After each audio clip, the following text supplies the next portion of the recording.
Hi hello welcome to my channel. ಈ ಒಂದು ಕತೆ ತುಂಬ ಇಂಟ್ರೆಸ್ಟಿಂಗ್ ಆಗಿದೆ. ಸ್ವಲ್ಪನೂ ಸ್ಕಿಪ್ ಮಾಡದೆ ನೋಡಿ. ಭಾವನಾತ್ಮಕ ಕತೆ.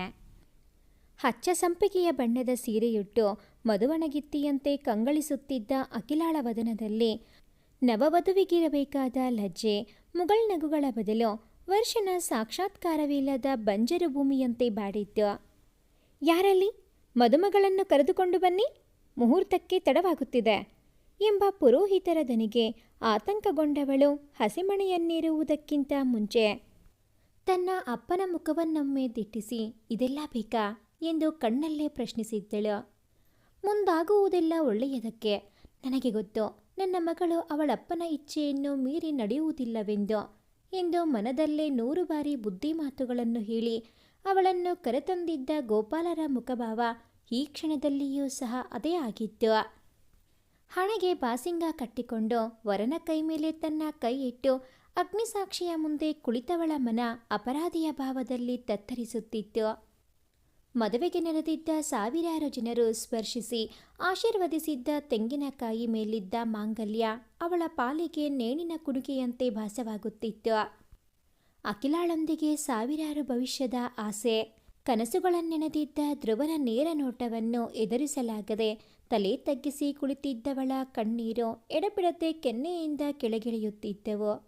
ಆ ಕ್ಷಣ ಗಟ್ಟಿಮೇಳ ಎಂದು ಕೂಗಿದ ಸದ್ದಿಗೆ ತನ್ನ ಮನದಲ್ಲಿ ನಡೆಯುತ್ತಿದ್ದ ಯುದ್ಧದಿಂದ ಅರ್ಧಕ್ಕೆ ಪಲಾಯನ ಮಾಡಿದವಳು ಹಸಮಣೆಯಿಂದ ಮೇಲೆದ್ದಿದ್ದಳು. ಅವಳ ಅಚಾನಕ್ ವರ್ತನೆ ಅಲ್ಲಿ ನೆರೆದಿದ್ದ ಅತಿಥಿಗಳಿಗೆಲ್ಲ ಅಚ್ಚರಿಯನ್ನುಂಟು ಮಾಡಿದರೆ ಅವಳ ತಂದೆಗೆ ಗಾಬರಿಯನ್ನುಂಟು ಮಾಡಿತ್ತು. ಧ್ರುವ, ನಾನು ನಿಮ್ಮ ಬಳಿ ತುಂಬ ಮುಖ್ಯವಾದ ವಿಚಾರವೊಂದನ್ನು ಹೇಳಬೇಕು. ಅದನ್ನು ಕೇಳಿದ ಮೇಲೂ ನೀವು ನನ್ನನ್ನು ಮದುವೆಯಾಗಲು ಒಪ್ಪುತ್ತೀರಿ ಎಂದರೆ ನಿಮ್ಮ ಹೆಂಡತಿಯಾಗಿ ಬರಲು ನನ್ನ ಯಾವ ಅಭ್ಯಂತರವೂ ಇಲ್ಲ ಎಂದು ದೃಢವಾಗಿ ನುಡಿದಿದ್ದಳು. ಸರಿ ಎಂದು ಕಣ್ಣಲ್ಲೇ ತನ್ನ ಸಹಮತಿಯನ್ನು ಸೂಚಿಸಿದ ಧ್ರುವ ಅವಳನ್ನು ಯಾರೂ ಇಲ್ಲದ ಏಕಾಂತ ಸ್ಥಳಕ್ಕೆ ಕರೆದೊಯ್ದಿದ್ದ. ಅವನಿಗೆ ಬೆನ್ನು ಮಾಡಿ ದೂರ ದಿಗಂತವನ್ನು ದಿಟ್ಟಿಸುತ್ತಿದ್ದವಳ ಭುಜದ ಮೇಲೆ ಕೈಯಿಟ್ಟ ಧ್ರುವ, ಅಖಿಲ, ಏನೋ ಹೇಳಬೇಕು ಅಂತೆಯಲ್ಲ, ಏನೇ ಇದ್ದರೂ ನಿಸ್ಸಂಕೋಚವಾಗಿ ಹೇಳು. ಮುಂದೆ ನಾನು ನಿನ್ನ ಗಂಡನಾಗುವವನು. ನನ್ನ ಬಳಿ ಯಾವುದೇ ಮುಚ್ಚುಮರೆ ಬೇಡ ಎಂದು ಕೈಕಟ್ಟಿ ಅವಳನ್ನೇ ನೋಡುತ್ತಾ ನಿಂತ. ಅವನ ತೀಕ್ಷ್ಣ ಕಣ್ಣೋಟದ ಪ್ರವಾಹದಲ್ಲಿ ಮಿಂದೇಳುವುದು ತನಗೆ ಕಷ್ಟದ ವಿಷಯ ಎಂದುಕೊಂಡು ತಲೆ ತಗ್ಗಿಸಿ ನಿಂತವಳು ತನ್ನ ಬದುಕಿನಲ್ಲಿ ಘಟಿಸಿದ್ದ ಅವಘಡಗಳ ಪುಟಗಳನ್ನು ಅವನ ಮುಂದೆ ತೆರೆದಿಡುತ್ತಾ ಹೋದಳು. ಧ್ರುವ, ನೀವು ತಿಳಿದುಕೊಂಡಿರುವಂತೆ ಪ್ರಖ್ಯಾತ ವಕೀಲ ಗೋಪಾಲರವರು ನನ್ನ ನಿಜವಾದ ಅಪ್ಪ ಅಲ್ಲ, ನಾನವರ ಸಾಕು ಮಗಳು ಎಂದು ಉಸಿರೆಳೆದುಕೊಂಡಿದ್ದಳು. ವಾಟ್? ಹೌದು, ಗೋಪಾಲರವರು ನನ್ನ ಸಾಕು ತಂದೆ. ನಿಜವಾಗಿಯೂ ನಾನು ಹುಟ್ಟಿದ್ದು ತೀರಾ ಕಡುಬಡತನದ ಕುಟುಂಬವೊಂದರಲ್ಲಿ. ನನ್ನಮ್ಮ ಸಮುದ್ರ ತೀರದಲ್ಲಿ ಮೀನು ಒಣಗಿಸುವ, ಕೈಗೆ ಸಿಕ್ಕ ಪುಡಿಮೀನುಗಳನ್ನು ಮಾರುವ ಕೆಲಸವನ್ನು ಮಾಡಿದರೆ ಮಾತ್ರ ಅಂದಿನ ದಿನ ನಮಗೆಲ್ಲ ಒಪ್ಪತ್ತಿನ ಗಂಜಿ ಊಟ ದಕ್ಕುತ್ತಿತ್ತು. ಅಪ್ಪ ಎನಿಸಿಕೊಂಡ ಪ್ರಾಣಿಗೆ ಮನೆಯ ಜವಾಬ್ದಾರಿ ಬೇಕಿರಲಿಲ್ಲ. ಕಂಠಪೂರ್ತಿ ಕುಡಿಯುವುದು, ಪುಡಿಗಾಸಿಗಾಗಿ ಅಮ್ಮನನ್ನು ದನಕ್ಕೆ ಬಾರಿಸಿದಂತೆ ಬಾರಿಸುವುದು ಆತನ ನಿತ್ಯದ ಕಾಯಕವಾಗಿತ್ತು. ಅವನು ಒಮ್ಮೆಯಾದರೂ ನಮ್ಮನ್ನೆಲ್ಲ ಪ್ರೀತಿಯಿಂದ ಮಾತನಾಡಿಸಿದ ನೆನಪೇ ಇಲ್ಲ. ನನಗೆ 5 ಮಂದಿ ತಮ್ಮ ತಂಗಿಯರು, ಸರಿಯಾಗಿ ಮಲಗಲು ಸಹ ಜಾಗವಿಲ್ಲದ ಪುಟ್ಟ ಗುಡಿಸಲು, ಹರಕಲು ಬಟ್ಟೆ, ಮಡಿಕೆಯಲ್ಲುಳಿದ ತಂಗಲು, ಇಷ್ಟೇ ನಮ್ಮ ಬದುಕು. ಆದರೂ ಛಲ ಬಿಡದ ನಾನು ಮನೆಯ ಕೆಲಸಗಳನ್ನೆಲ್ಲ ಮುಗಿಸಿ ಊರಿನ ಸರ್ಕಾರಿ ಶಾಲೆಯಲ್ಲಿ ಹೇಗೋ 10ನೇ ತರಗತಿಯವರೆಗೂ ತಲುಪಿದ್ದೆ. ಅಲ್ಲಿಯವರೆಗೂ ಒಂದು ಹಂತಕ್ಕೆ ಚೆನ್ನಾಗಿಯೇ ಸಾಗುತ್ತಿದ್ದ ನಮ್ಮ ಬದುಕು ಸೂತ್ರ ಕಿತ್ತ ಗಾಳಿಪಟದಂತಾಗಲು ಕಾರಣ ಅಮ್ಮನಿಗೆ ಬಂದೆರಗಿದ ಕಾಯಿಲೆ. ಸರಿಯಾದ ಚಿಕಿತ್ಸೆ ಸಿಗದ ಅಮ್ಮ ನಮ್ಮನ್ನೆಲ್ಲ ಅನಾಥರನ್ನಾಗಿ ಮಾಡಿ ಸಾವನ್ನಪ್ಪಿದಳು. ಅವಳ ಅಂತಿಮ ಸಂಸ್ಕಾರದಲ್ಲೂ ಪಾಲ್ಗೊಳ್ಳದ ಅಪ್ಪ ಯಾವುದೋ ಸಾರಾಯಿಯ ಅಂಗಡಿಯ ಮುಂದೆ ಕುಡಿದು ಬಿದ್ದಿದ್ದ. ಅಮ್ಮ ಸತ್ತ ಮೇಲೆ ಇಡೀ ಮನೆಯ ಜವಾಬ್ದಾರಿ ನನ್ನ ಮೇಲೆ ಬಿದ್ದಿತು. ಓದುವ ನನ್ನ ಆಸೆಗೆ ಎಳ್ಳು ನೀರು ಬಿಟ್ಟು ಅಲ್ಲಲ್ಲಿ ಸಿಕ್ಕ ಪುಡಿಮೀನುಗಳನ್ನು ಮಾರಿ ತಮ್ಮ ತಂಗಿಯರ ಹೊಟ್ಟೆ ತುಂಬಿಸುತ್ತಿದ್ದೆ. ಅಪ್ಪ ಎನಿಸಿಕೊಂಡವನು ಬೆಳಗ್ಗೆ ಎದ್ದು ಹೋದನೆಂದರೆ ಪುನಃ ಹಿಂತಿರುಗುತ್ತಿದ್ದದ್ದು ರಾತ್ರಿಯೇ. ಕಂಠಪೂರ್ತಿ ಕುಡಿದು ಬರುತ್ತಿದ್ದವನ ದೈಹಿಕ ಬಯಕೆಗಳನ್ನು ತೀರಿಸುವ ಅಮ್ಮ ತೀರಿ ಹೋಗಿದ್ದರಿಂದ ಅವನ ಸಿಟ್ಟು ಕೋಪವನ್ನೆಲ್ಲ ನಮ್ಮನ್ನು ಹೊಡೆದು ಬಡಿದು ಹಿಂಸಿಸುವುದರ ಮೂಲಕ ಕಡಿಮೆ ಮಾಡಿಕೊಳ್ಳುತ್ತಿದ್ದ. ಇಂತಹ ಕಾಮುಕ ಅಪ್ಪನಿಗೆ ನನ್ನ ದೇಹದ ಮೇಲೆ ಕಣ್ಣು ಬಿದ್ದಿದೆ ಎಂಬ ಸಣ್ಣ ಅರಿವು ಸಹ ನನ್ನ ಪುಟ್ಟ ಮನಸ್ಸಿಗೆ ಬಂದಿರಲಿಲ್ಲ. ಒಂದು ದಿನ ರಾತ್ರಿ ಕುಡಿದು ತೂರಾಡುತ್ತಾ ಬಂದವನ ಹೊಲಸು ನೋಟ ಗುಡಿಸಲಿನ ಯಾವುದೋ ಒಂದು ಮೂಲೆಯಲ್ಲಿ ಚಿಂದಿ ಬಟ್ಟೆಯನ್ನು ತೊಟ್ಟು ಮಲಗಿದ್ದ ನನ್ನ ದೇಹದ ಮೇಲೆ ನೆಟ್ಟಿತ್ತು. ಯಾರೋ ಹೊದಿಕೆಯನ್ನು ಸರಿಸುತ್ತಿದ್ದಾರೆ ಎಂದೆನಿಸಿ ಪಕ್ಕನೆ ಕಣ್ಬಿಟ್ಟು ನೋಡಿದಾಗ ಅಪ್ಪ ಅದಾಗಲೇ ನನ್ನ ಮೇಲೆರಗಿದ್ದ. ಕೈಗೆ ಸಿಕ್ಕ ಬಟ್ಟೆಯನ್ನು ಬಾಯಿಗೆ ತುರುಕಿ ಕೈಕಾಲುಗಳನ್ನು ಬಿಗಿಯಾಗಿ ಕಟ್ಟಿದವನು ನನ್ನ ಬಡಕಲು ಶರೀರದ ಮೇಲೆ ಬಂಡೆಗಲ್ಲಿನಂತೆ ಎರಗಿದ್ದ. ಅವನು ನನ್ನ ದೇಹಕ್ಕೆ ಮಾಡುತ್ತಿದ್ದ ನೋವಿಗಿಂತ ಮನಸ್ಸಿಗಾಗುತ್ತಿದ್ದ ಗಾಯವೇ ವಾಸಿಯಾಗಲಾರದಷ್ಟಾಗಿ ಬಿಟ್ಟಿತ್ತು. ಥು, ಈ ಕೆಟ್ಟ ಕ್ರಿಮಿಗೆ ಸಂಬಂಧಗಳ ಬೆಲೆಯೇ ತಿಳಿದಿಲ್ಲವಾ ಎಂದು ಪ್ರಶ್ನಿಸಿಕೊಳ್ಳುತ್ತಾ ನನ್ನ ಮುಗ್ಧ ಮನಸ್ಸು ಇಂದು ಬೆಳೆದು ಪ್ರಬುದ್ಧ ಹಂತಕ್ಕೆ ಬಂದಿದ್ದರೂ ಸಹ ಅಂದು ಅದರಿಂದಾದ ಆಘಾತದಿಂದ ಇನ್ನೂ ಚೇತರಿಸಿಕೊಳ್ಳಲಾಗಿಲ್ಲ. ರಕ್ತದ ಮಡುವಿನಲ್ಲಿ ಬಿದ್ದು ಕೊರಗುತ್ತಿದ್ದ ನನ್ನನ್ನು ಅಂದು ಬೆಳಗ್ಗೆಯೇ ಪಕ್ಕದೂರಿನ ಹೆಂಗಸಿನ ಬಳಿ ಎಳೆದುಕೊಂಡು ಹೋದವನು ಕೇವಲ 300 ರೂಪಾಯಿಗಳಿಗೆ ಮಾರಿ ಅಪ್ಪ ಮಗಳ ಸಂಬಂಧಕ್ಕೆ ಶಾಶ್ವತ ತಿಲಾಂಜಲಿಯನ್ನಿಟ್ಟು ಕಣ್ಮರೆಯಾಗಿ ಹೋಗಿದ್ದ. ಆ ಹೆಂಗಸಿನ ಮನೆಯಲ್ಲಿ ಪ್ರತಿನಿತ್ಯ ನನ್ನ ಮೈಮೇಲೆ ಎರಗುತ್ತಿದ್ದ ಕಾಮುಕ ವ್ಯಾಘ್ರಗಳ ಕಿರುಕುಳ, ಅಲ್ಲಿನ ಹೆಂಗಸರುಗಳ ಬೈಗುಳ, ಹೊಡೆತಗಳನ್ನು ತಿಂದ ನನ್ನ ಮನಸ್ಸು ಜಡ್ಡುಗಟ್ಟಿ ಹೋಗಿತ್ತು. ಒಂದು ರಾತ್ರಿ ತದೂತಿ ವ್ಯಕ್ತಿಯೊಬ್ಬ ಕುಡಿದು ತೂರಾಡುತ್ತಾ ಬಂದವನು ಹಸಿದ ಹುಲಿಯೊಂದು ಜಿಂಕೆಯ ಮೇಲೆರಗುವಂತೆ ನನ್ನ ಮೈಮೇಲೆ ಬಿದ್ದು ತಾನು ಸೇದುತ್ತಿದ್ದ ಸಿಗರೇಟಿನಿಂದ ನನ್ನ ಎದೆಯ ಭಾಗವನ್ನು ಸುಡುತ್ತಾ ನಾನು ನೋವಿನಲ್ಲಿ ಚೇರುವುದನ್ನು ಕಂಡು ವಿಕೃತ ಆನಂದ ಪಡುತ್ತಿದ್ದ. ಅವರ ಪೈಸಾಜಿಕತೆಗೆ ರೋಸಿ ಹೋದ ನಾನು ಅದುವರೆಗೆ ನನ್ನ ಮನದಲ್ಲಿಯೇ ಬೂದಿ ಮುಚ್ಚಿದ ಕೆಂಡದಂತೆ ಒದಗಿದ್ದ ಅಸಹನೆಯನ್ನೆಲ್ಲ ಒಮ್ಮೆಲೆ ಹೊರಹಾಕಿ ಅವನನ್ನು ರೋಷದಿಂದ ನುಗ್ಗಿದ್ದೆ. ಕೈಗೆ ಸಿಕ್ಕ ಕೊಡಲಿಯಿಂದ ಸಿಗರೇಟ್ ಹಿಡಿದು ಹಿಂಸಿಸಿದ್ದ ಅವನ ಕೈಯನ್ನು ಕಡಿದು ಕೊಚ್ಚಿ ಕೊಚ್ಚಿ ಕೊಂದು ರಕ್ತ ಜಿನುಗುತ್ತಾ ಕೆಳಗೆ ಬಿದ್ದಿದ್ದ ಕೈಯನ್ನು ತೆಗೆದುಕೊಂಡು ಸೀದಾ ಪೊಲೀಸ್ ಠಾಣೆಗೆ ಹೋಗಿದ್ದೆ. ನನ್ನನ್ನು ಆ ಸ್ಥಿತಿಯಲ್ಲಿ ಕಂಡ ಪೊಲೀಸರಿಗೆ ಗಾಬರಿಯಾಗಿತ್ತು. ಅಲ್ಲೇ ಕುಳಿತಿದ್ದ ಸಬ್ ಇನ್ಸ್ಪೆಕ್ಟರ್, ಹೇ ಹುಡುಗಿ, ಏನ್ ಮಾಡಿದೆ ನೀನು ಎಂದ. ಕೊಲೆ ಮಾಡಿದೆ ಎಂದು ಧೈರ್ಯವಾಗಿ ನುಡಿದೆ. ಯಾರ ಕೊಲೆ ಮಾಡಿದೆ? ಕನಿಷ್ಠ ಪಕ್ಷ ಒಂದು ಹೆಣ್ಣು ಎಂಬ ಕರುಣೆ ಸಹ ಇಲ್ಲದೆ ನನ್ನ ಮೇಲೆರಗಿ ಸಿಗರೇಟಿನಿಂದ ಸುಡುತ್ತಿದ್ದ ಒಬ್ಬ ಮಂದಾಂಧನನ್ನು ಕೊಂದೆ. ತಾಯಿಯಾಗಿ ತನ್ನನ್ನು ನವಮಾಸ ಹೊತ್ತು ಹಾಲೋಡಿ ಸಾಕಿ ಸಲಹುವವಳು ಹೆಣ್ಣು. ಹೆಂಡತಿಯಾಗಿ ಅವನ ಬೇಕು ಬೇಡಗಳನ್ನು ತೃಪ್ತಿಪಡಿಸುವವಳು ಹೆಣ್ಣೆ. ಕೊನೆಗೆ ಅವನನ್ನು ಹೊತ್ತು ನಿಂತಿರುವ ಭೂದೇವಿಯೂ ಹೆಣ್ಣೆ. ಅಂಥ ಹೆಣ್ಣನ್ನು ಕೀಳು ಮಟ್ಟದಲ್ಲಿ ನಡೆಸಿಕೊಳ್ಳುತ್ತಾ ನನ್ನ ಮರ್ಮಾಂಗವನ್ನು ಸುಡುತ್ತಿದ್ದ ಒಬ್ಬ ಕಾಮುಕನನ್ನು ಕೊಂದೆ ಎಂದು ಇಡೀ ಪೊಲೀಸ್ ಠಾಣೆಯ ಮೂಲೆ ಮೂಲೆಗಳಲ್ಲಿಯೂ ನನ್ನ ಧ್ವನಿ ಮರ್ದನಿಸುವಂತೆ ಕೂಗಿ ಹೇಳಿದ್ದೆ. ಬಂಧಿಸಿ ನನ್ನನ್ನು ಎಂದು ನನ್ನ ಎರಡೂ ಕೈಗಳನ್ನು ಅವರೆದುರು ಹಿಡಿದಿದ್ದೆ. ನನ್ನನ್ನು ಬಂಧಿಸಲೆಂದು ಕೋಳ ತೆಗೆದುಕೊಂಡು ಬಂದ ಕಾನ್ಸ್ಟೇಬಲ್ನನ್ನು ತಡೆದ ವ್ಯಕ್ತಿಯೊಬ್ಬರು ಅವಳನ್ನು ಬಂಧಿಸಬೇಡಿ ಎಂದಿದ್ದರು. ಸರ್, ಆದರೆ ಇದು ಕೊಲೆ ಕೇಸ್, ಹಾಗೆಲ್ಲ ಬಿಡುವುದಕ್ಕೆ ಆಗುವುದಿಲ್ಲ. ಯಾವುದು ಕೊಲೆ? ಒಂದು ಮುಗ್ಧ ಹೆಣ್ಣು ಮಗು ಎಂದು ಸಹ ನೋಡದೆ ರಾಕ್ಷಸನಂತೆ ಹಿಂಸೆ ಕೊಟ್ಟ ಪಿಸಾಚಿಯನ್ನು ಕೊಂದ ಈ ಹುಡುಗಿ ಅಪರಾಧಿಯೇ. ಇಂದಿನ ಸಮಾಜದಲ್ಲಿ ದೊಡ್ಡ ದೊಡ್ಡ ಮನುಷ್ಯರು ಮಾಡುವ ಅಪರಾಧಗಳು, ಅತ್ಯಾಚಾರಗಳು ಬೆಳಕಿಗೆ ಬರುವುದಿಲ್ಲ. ಬೆಳಕಿಗೆ ಬಂದರೂ ಅವರಿಗಿರುವ ವರ್ಚಸ್ಸಿನ ಬಲದಿಂದ 3 ದಿನಕ್ಕೆ ಕೇಸನ್ನು ಮುಚ್ಚಿ ಹಾಕಿ ಎದೆಯುಬ್ಬಿಸಿ ನಡೆದಾಡಲು ಅವಕಾಶ ಮಾಡಿಕೊಡುವ ಪಾತಕ ಸಮಾಜ ನಮ್ಮದು.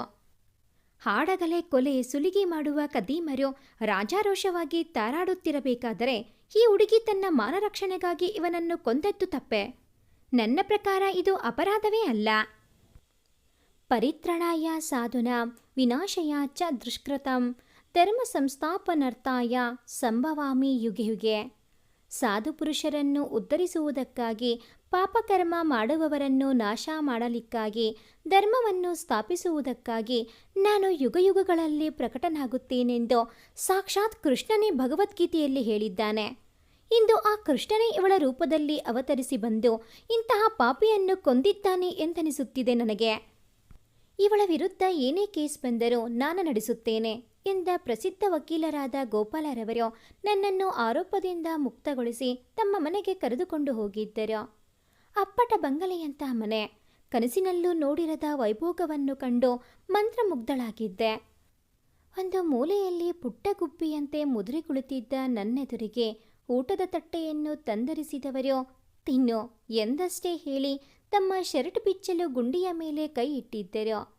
ಮೊದಲೇ ರಾಡಿಯಾಗಿದ್ದ ನನ್ನ ಮನಸ್ಸಿಗೆ ಯಾಕೋ ಇವನೂ ಸಹ ಕೆಟ್ಟವನೇ ಎಂದೆನಿಸಿ ಟೇಬಲ್ ಮೇಲಿದ್ದ ಚಾಕುವನ್ನು ಅವರ ಮುಂದಿಡಿದಿದ್ದೆ. ಪುಟ್ಟಿ, ನನ್ನನ್ನು ಸಹ ಎಲ್ಲರ ತರಹ ಎಂದು ಭಾವಿಸಬೇಡ. ನಾನು ಸಹ ನಿನ್ನಂತೆ ಯಾರೂ ಇಲ್ಲದ ಅನಾಥ. ಇನ್ನು ಮುಂದೆ ನೀನೇ ನನ್ನ ಪುಟ್ಟ ಮಗು ಎಂದು ಕಣ್ತುಂಬಿಕೊಂಡವರು ತಟ್ಟೆಯಲ್ಲಿದ್ದ ಅನ್ನವನ್ನು ಕಲಸಿ ತುತ್ತು ಮಾಡಿ ನನ್ನ ಬಾಯಿಗಿಟ್ಟಾಗ ಕೇವಲ ರಕ್ತ ಸಂಬಂಧಗಳು ಮಾತ್ರ ಸಂಬಂಧಗಳಲ್ಲ. ಯಾರು ನಮಗೆ ಯಾವುದೇ ಫಲಾಪೇಕ್ಷೆಯನ್ನು ಬಯಸದೆ ನಿಜವಾದ ಪ್ರೀತಿ, ಮಮತೆ, ವಾತ್ಸಲ್ಯವನ್ನು ಕೊಡುತ್ತಾರೆಯೋ ಅವರೇ ನಮ್ಮ ನಿಜವಾದ ಆಪ್ತ ಸಂಬಂಧಿಗಳು ಎಂದು ನನ್ನ ಅಪ್ಪನನ್ನು ನೋಡಿ ಅಂದು ನನಗನಿಸಿತ್ತು. ಅಂದಿನಿಂದ ನಾನೇ ಅವರ ಸರ್ವಸ್ವವಾದೆ. ನನ್ನ ಪ್ರತಿಯೊಂದು ಬೇಕು ಬೇಡಗಳನ್ನು ಒಬ್ಬ ತಂದೆಗಿಂತ ಹೆಚ್ಚಾಗಿ ನೋಡಿಕೊಳ್ಳುತ್ತಿದ್ದರು. ನನಗೆ ಒಳ್ಳೆಯ ವಿದ್ಯಾಭ್ಯಾಸ ಕೊಡಿಸಿದರು.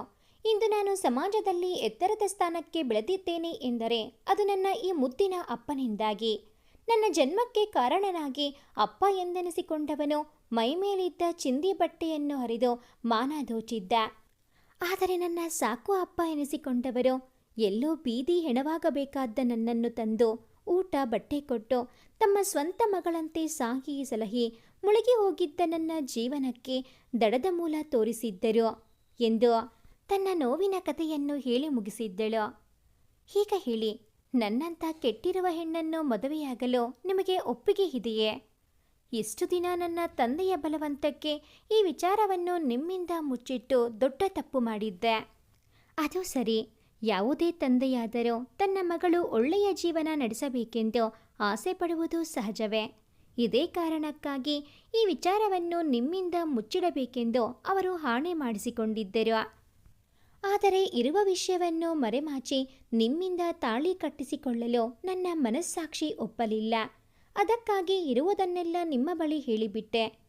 ನನ್ನ ಕತೆ ಕೇಳಿದ ಮೇಲೂ ನೀವು ನನ್ನನ್ನು ಮೊದಲಿನಂತೆಯೇ ಇಷ್ಟಪಡುತ್ತೀರಾ? ನನ್ನಂತಹ ಕಳಂಕಿತ ಹೆಣ್ಣನ್ನು ಮದುವೆಯಾಗಲು ಒಪ್ಪಿಕೊಳ್ಳುತ್ತೀರಾ? ಅದುವರೆಗೂ ಅವಳ ಮಾತುಗಳನ್ನು ಆಲಿಸಿದ ಧ್ರುವನಿಗೆ ತಾನು ಅವಳೊಂದಿಗೆ ಹೇಗೆಲ್ಲ ಬದುಕಬೇಕು ಎಂದು ಕಟ್ಟಿಕೊಂಡಿದ್ದ ಆಸೆಯ ಗೋಪುರವೆಲ್ಲ ಒಂದೇ ಬಾರಿಗೆ ಕುಸಿದು ಹೋಗುವಂತಾಗಿತ್ತು.